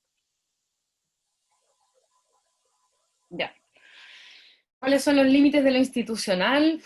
Yo creo que en realidad estamos como. No te podríamos, yo creo que ninguno de nosotros podría decirte dónde parte y dónde termina lo correcto y lo incorrecto en este proceso. Estamos todos como un poco sobre la marcha, considerando además que en realidad involucrarse en lo institucional hasta hace 5 años atrás no era lo mismo que de 5 años atrás, octubre, y desde el 18 de octubre hasta ahora. O sea, en realidad el escenario y el panorama político nacional ha dado giros en 100 veces en realidad. Efectivamente, a ver, Modatima, claro, han habido varias instancias, como yo decía en la presentación. La primera instancia, luego de aparecer en Petorca, en La Ligua, denunciar muy anclada a ese territorio nacional, también en el varias reflexiones, cómo nos íbamos a vincular con los con los otros movimientos sociales, con los otros movimientos ambientales, porque además nosotros no somos el único movimiento social, el movimiento por el agua y los territorios, solamente por nombrar uno,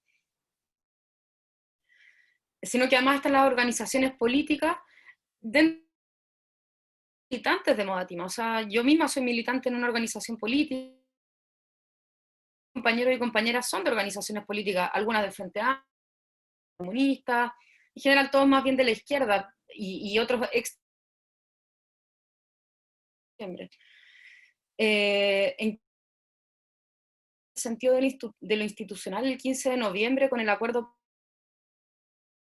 nosotros como Modatima, y aquí me paro, vemos muy críticamente el famoso acuerdo,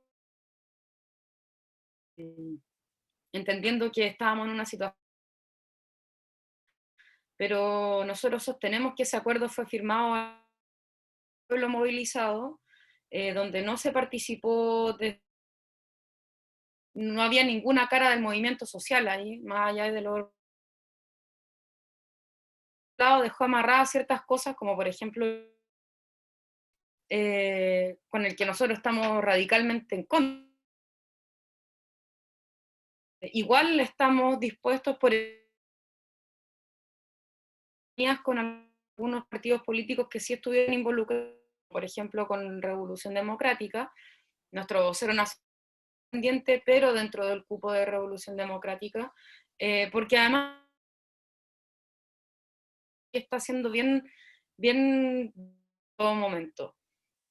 En ese sentido no quisimos cerrar demasiadas puertas, porque además creemos que somos portadores de, no portadores de la verdad, pero sí tenemos, una parte importante del pueblo movilizado deposita en nosotros, en algunas figuras específicas de Moatima, como en este caso Rodríguez. Muchas de las banderas de lucha que se ha estado... yo creo que estamos en una fase súper experimental y yo no creo que seamos los únicos que estamos en esto. O sea, ni siquiera los partidos políticos de izquierda, yo tengo muy claro cuáles son los límites de lo institucional. Participamos dentro de la mesa de unidad social, quizás porque la misma unidad social ha como perdido un tanto de legitimidad debido a que ha sido, claro, en el fondo el componente sindical ha sido lo que más ha movido a unidad social, y en el fondo nosotros que sí creemos en la lucha de clases, ¿verdad? Pero no creemos que sea la única lucha que tenemos que dar en Chile. No sé si con eso estamos probándonos a nosotros mismos, bien falsos, ¿por qué no decirlo? Si estamos todos yo creo que el 18 de octubre a todos nos remeció de una manera bien y también solamente tenemos una férrea convicción, no íbamos a por la borda, por ejemplo, todo lo que tiene que ver con el proceso constitucional, porque tampoco creemos que la nueva constitución vaya a ser la panacea y que vayamos a construir el socialismo para nada. Lo que sí creemos con la nueva constitución es que nos puede abrir ciertos espacios, ciertas incorporaciones de derecho, puede ser una pequeña posibilidad o apertura de una puerta a cambios en un futuro mucho mayores. En ese sentido vamos a ocupar todos los espacios que tengamos disponibles, pero sin soltar en las calles. Eso es algo que tenemos muy claro, o sea, podemos disputando espacios institucionales, espacios de poder, espacios de administración incluso del Estado, pero no por eso vamos a dejar de presionar desde las calles, no vamos a dejar de presionar en todo el proceso constituyente, porque sabemos que hay mucho en juego, y la derecha se está armando, incluso literalmente, ya como lo vimos la otra vez, la derecha se está armando fuertemente, y yo creo que nosotros tenemos que también generar una presión y no soltar las calles y no relajarnos en ese sentido porque hayamos ganado. No sé si con eso contesto mucho, pero tampoco tenemos muy resuelta esa pregunta. Muchas gracias, Camila, Gonzalo y Macarena. Sí. Es complejo porque hay muchos fenómenos que logran converger en todo esto. En la introducción de nuestra presentación, a lo largo de la historia del latinoamericano se ha visto discusiones en cuanto a la explotación y exportación de los recursos naturales. Históricamente hemos estado vinculados a la explotación y exportación de recursos naturales desde el salitre, cobre, diversificando a distintas áreas y utilizando kilómetros que tenemos de costa. Desde el inicio de la República, desde Bernardo Higgins, se pensaba y se buscaba la forma de obtener beneficio a todos estos kilómetros y kilómetros de costa, la industria forestal que siempre ha estado presente. El tema es llegamos a la dictadura, se establece un marco de cambio que comienza a favorecer el grupo económico. De esta manera, modelo neoliberal que comienza a construir y comienza a de la economía. Entonces, de esta manera, del modelo neoliberal y la acción, irrumpen nuevos ricos y que va buscando un marco jurídico ad hoc extractivo. O eso por lo menos, si tú tenías algo más que agregar. Bueno, en el mismo como marco del tú en este caso son como los grandes grupos económicos, como ya habíamos visto, y estos grupos a la concentración dentro del mercado, creando monopolios como lo que sea la industria forestal, o también como lo vimos en la pesquera, que claro, la ley que propone el Estado fija estas condiciones para que entren por debajo y dependan de los grupos económicos más que van entrando las clases, y el monopolio se hace industrias que hay en el país y en la extracción de los recursos. Entonces, finalmente es como se consolida el orden y el contexto y una estructura como general, sino también se termina por generar un proceso circular entre mayor y mejores condiciones. El Estado entrega y también fortalece política y extractiva, donde los grupos y también capacidad de influencia. Pero eso, claro, como círculo casi vicioso, como mencionaba Camila al comienzo, artículos de la Constitución que impiden que esto pase y que lo podamos como vivir de otra manera, que finalmente la Constitución que tenemos ahora legal fuera de este marco normativo que a veces como no es muy ético.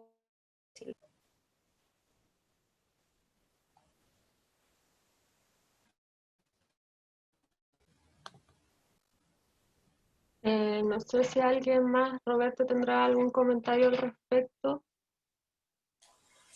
Sí, yo creo que es interesante la pregunta que hace Francesco, y creo que es problemática también, porque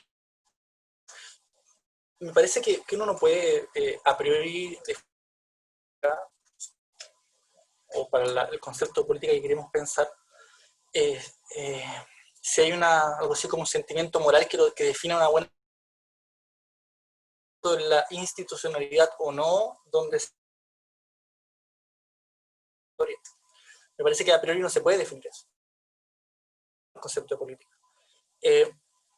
Pensando en esto interesante que ocurre con sociedades radicalmente neoliberales, y es que pareciera ser que la estructura moderna, por decirlo así, el Estado y el partido, no son capaces de procesar de la neoliberalización.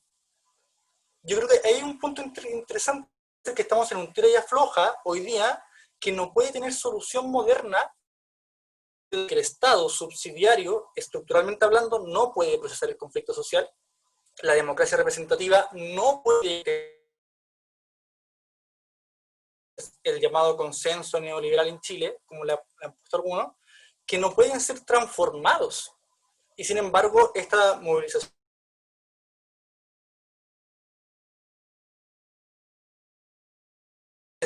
claro, la política institucional o no, en este caso creo yo, perfila las transformaciones, hablando de la política como campo, ocupa ese lenguaje de campos diferenciados, porque pareciera ser que no podemos entenderlo, salvo comentarios que no son campos diferenciados, sino que son una totalidad. Revisa la espacialización del capital, se da cuenta que hay centros y periferia del capital. Y en América Latina, los proyectos desarrollistas, ¿no?, han sido frustrados. Y ese es el gran problema del desarrollo. Y el proceso más interesante del tiempo fue Bolivia. Y Bolivia, que desarrolló, que intentó llevar mercancía al mercado mundial, transformar políticamente lo que se podía entender por socialismo del siglo XXI, que no dudó en ningún momento en pasarle por encima de artilugio político para figura de Evo, pero lo que hizo fue ponerle el pie encima a las posibilidades de un país que se presentaba como alternativo a las lógicas de imperialistas, ¿no? Desde ahí y lo hizo con mucho camino sindical, no hay una limpieza. Entonces, por eso es que no puede haber una a priori para válida. Creo que ese punto es vital campo de la política del cual hablamos. Y en el caso chileno, como decía, que las consecuencias de la neoliberalización son tan radicales, polémica voy a decir, no tiene una cohesión única, es completo. Desde el comienzo de los 80, mediados de los 2011, 2018, 2019, lo que tenemos son distintos hitos de conflictividad. La lucha por el agua, por la educación, por la salud. Los distintos tipos de luchas son luchas que van apareciendo como hitos. Y lo que aparece el 18 de octubre, ¿de qué forma que puede reventar? ¿Cómo? Violentamente. La respuesta a la neoliberalización en Chile no era no, era una expresada en distintos sectores, y hoy día eso ha tendido a tener una ordenación política por arriba, por la vía de la institucionalidad. El punto es que queremos hablar de lo por abajo, de lo social, no ha tenido ninguna posibilidad de disputa que pasa por arriba. Entonces, los que están por abajo no pueden decirle a los que están mal si tampoco ofrecen una alternativa a aquello, ¿no? Porque todos nos estamos moviendo en este registro moderno cuando las demandas.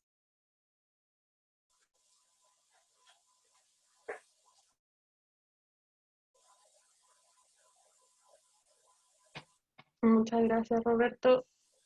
Francesco tiene otra pregunta, estaba levantando la mano, y si alguien más quiere también hacer una pregunta, lo puede hacer para poder ir cerrando. Sí, bueno, en base a lo que señalé, el asunto no tiene que ver con, evidentemente, práctica, sino que tiene que ver con qué práctica algún objetivo, y pareciera ser que en el contexto en el que estamos hay una fragilidad, digamos, del objetivo, llamémoslo como sea. De hecho, cuando de Bolivia, o si uno lo relaciona con que le hice a Gonzalo y a Macarena, en el caso de y si la respuesta tiene que ver con regulación, o si la respuesta tiene que ver con la superación del capitalismo, son dos alternativas distintas. Y horizonte boliviano, uno podría hablar de un montón de cosas, pero no de un proyecto de superación del capitalismo, y es que en ninguna parte. Quería conectar eso con un par de cosas que dijiste en tu exposición. Bueno, no, en realidad lo primero, si pudieras profundizar un poco por qué el elemento de categoría y de mediación habría que tan radicalmente como lo planteaste. Lo segundo, que se relaciona un poco con lo que acabas de señalar, pero encuentro que hay un punto que no me queda tan claro. Supone esta lógica de totalidad, me imagino totalidad como la totalidad marxista, digamos, no. Sin embargo, respuesta es que hay que, en la exterioridad del sujeto, sino que en la exterioridad del sujeto, de cómo recepciona distintos aspectos y afuera o elementos que lo estructuran, perdonando la palabra estructuran, y cómo ese sujeto, ese individuo, lo recepciona, lo sintetiza y qué hace. No quiere cambiar esa realidad, pero entendiendo que hay distintas categorías o distintos espacios por lo tanto, eso presupone que hay distintos espacios también que no hay una totalidad homogénea. Fácil llegar a esa conclusión, y si así fuera, interpretando mal, esa hipótesis de la tesis, no, no digo postmoderna en un sentido peyorativo, pero que sería, en definitiva, centrarnos en cómo el individuo subjetiviza y recepciona distintos espacios que no tienen categoría, que en la posmodernidad también cuestionó mucho, y centrarnos más bien en aspectos del individuo. Esa es mi pregunta, y a los expositores y a los participantes. Sí, yo igual tenía una pregunta que era para Camila, antes de responder lo que tú preguntas, Fenalia, era, a mí me parece importante el ejercicio porque me parece que ahí se expresa una de las contradicciones fundamentales, movida. Creo que a eso una crisis civilizatoria, cuando aquello que la modernidad nos propuso, estamos a punto de extinguirnos como seres humanos. De que que pueda, precisamente, las lógicas de valorización del trabajo, diciendo que vaya a morir la vida humana de aquí al próximo, te comió la vida, al punto que la condición que te permite la reproducción básica, el agua, está tan mercantilizada, más probablemente los costos para poder para consumir agua van a ser muy altos, las van a ser muy altas también. Entonces, la contradicción capital-vida, y en ese sentido, como que me parece que uno puede, de la contradicción capital-trabajo incluso, eso es lo que estoy queriendo decir con esto, ¿no? Y esa, que me parece que Modatima en ese sentido, más allá de cómo tenga una que coloca como crítica radical, me parece que es fundante para. Y rápidamente, paso a responder lo de Penaglia para después darle la palabra a Camila, es más allá de la dicotomía estructura y superestructura, o estructura. Sigue pensando que es la economía la que puede determinar los fenómenos sociales, y precisamente lo que intento mostrar es que la totalidad de la mercancía política, cultural y socialmente tiene distintas expresiones, más ¿no? Como campo. Sí, efectivamente, la lógica es una totalidad, no es un campo. Entonces, esto no va más allá que como una única lógica económica, sino complicado. Eso es lo difícil, que el capitalismo nos ha hecho pensar eso. Segundo, esto nos lleva a pensar el problema de la ciencia, por supuesto, porque una cosa son poder pensar de qué van las dominaciones, ¿no? Poder explicar con categoría la dominación abstracta del capital. También es la idea de sujeto y las posibilidades de que... Porque ahí el marxismo se equivoca. El marxismo pensó que bastaba con tener conciencia de sí para poder disputarle al capital.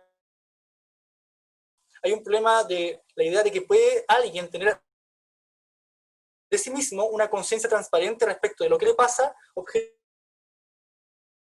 No, yo creo que precisamente eso es lo que logró el análisis lacaniano, eso es lo que yo te diría, que no necesariamente pensando la idea del sujeto como clase, sino pensando el sujeto como singularidad, igual te permite pensar lógicas de emancipación.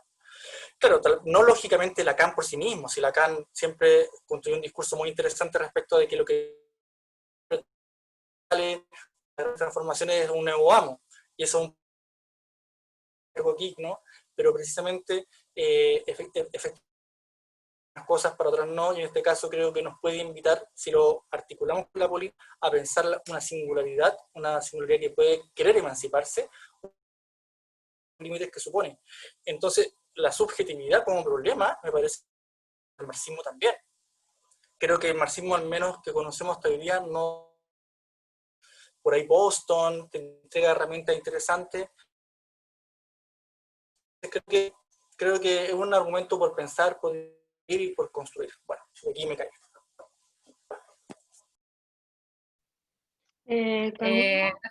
Sí, estaba responderle, o sea, en realidad no era una pregunta, pero era como una invitación a reflexionar sobre, claro, esta contradicción de capital-vida, y yo me gustaría ir un poco más allá, haciendo conceptos de Marx, de hecho, que se refieren a la metabólica, que es algo que quizás no es tan conocido de Marx. A mí personalmente, y te estoy hablando como bióloga, como ecóloga, y que trabajo en temas de ecología y medio ambiente, me saltó a los ojos y me dio la mente, y fue como, sí, ahí está, eso es una... Y uno lo puede entender incluso como en términos como termodinámicos, incluso el equilibrio de la biosfera del planeta, de la circulación de materia y energía, efectivamente es una ruptura metabólica de los procesos ecológicos y lo estamos viendo, o sea, el calentamiento global es una de las manifestaciones, la pérdida de biodiversidad, el calentamiento del océano, la acidificación de los océanos, todo eso son partes de esta ruptura metabólica que Marx describió hace más de 100 años atrás. Yo creo que en ese está este quiebre de capital-vida, de la contradicción, ¿verdad? ¿Cómo dar pie a eso? ¿Cómo salir de esta ruptura metabólica? Salir de las nociones de desarrollo a partir de crecimiento y acumulación de capital. Yo creo que esa es parte fundamental de lo que tenemos que entender. Yo no trabajo en política, me interesa mucho, pero la verdad es que no tengo todas las herramientas, así que agradezco mucho de Roberto, quedé pensando con muchas cosas, y claro, y efectivamente puede irse de la lógica capitalista para entender de qué manera vamos a seguir existencia como humanidad, ¿verdad? ¿Cómo entender la cotidiana si es que no seguimos comprendiendo, por ejemplo, la movilización a partir de petróleo fósil, o sea, de hidrocarburos, si no entendemos la producción de energía, ¿verdad? O sea, estamos una y otra vez volviendo a esta lógica del capitalismo, de que tiene que haber una acumulación, un desarrollismo a partir de la hipertecnologización de la vida. Yo creo que no tenemos respuesta, o sea, yo creo que solamente pensar un poquito por fuera de esa caja, ¿verdad? De que en el fondo la noción de desarrollo no tiene que estar necesariamente anclada al crecimiento económico, a la acumulación. Yo creo que por ahí dan algunas pistas, y sobre todo, y en mi socioambiental, y además como ecóloga, la pauta tiene que venir ahora marcada como por la vida, y es un poco cristiana la manera de decirla, pero en el fondo tiene que ser los ecosistemas, el respeto por los ciclos naturales, los que nos tienen que ir marcando pautas de cómo seguir, a qué extensión, o sea, el planeta, la biosfera, físicos, tiene límites termodinámicos, son medibles, son, decir, de aquí para arriba no más. Y de hecho eso es lo que se ha hecho con emisiones de carbono, del aumento de temperatura en el planeta, que obviamente pasaron por cierta parte, pero en el fondo eso ya, por decirlo de alguna manera, la ciencia ya determinó esos límites. La cuestión es de que la política agarra eso que ya está, que ya existe, y no es de este año, ya de hace más de una década, la práctica. No sé, la verdad es que no lo sé, pero me parece una respuesta interesante. Muchas gracias, Camila. Si no hay más intervenciones, vamos a ir cerrando. Agradecer a todas las personas que participaron, a los expositores sobre todo por haberse dado el tiempo hoy. Y eso, muchas gracias a todos por haber estado hoy en el seminario. Gracias a ustedes. Buena tarde. Gracias, Janel. Igualmente, que estén bien. Chao, cuídense, voy a detener la grabación.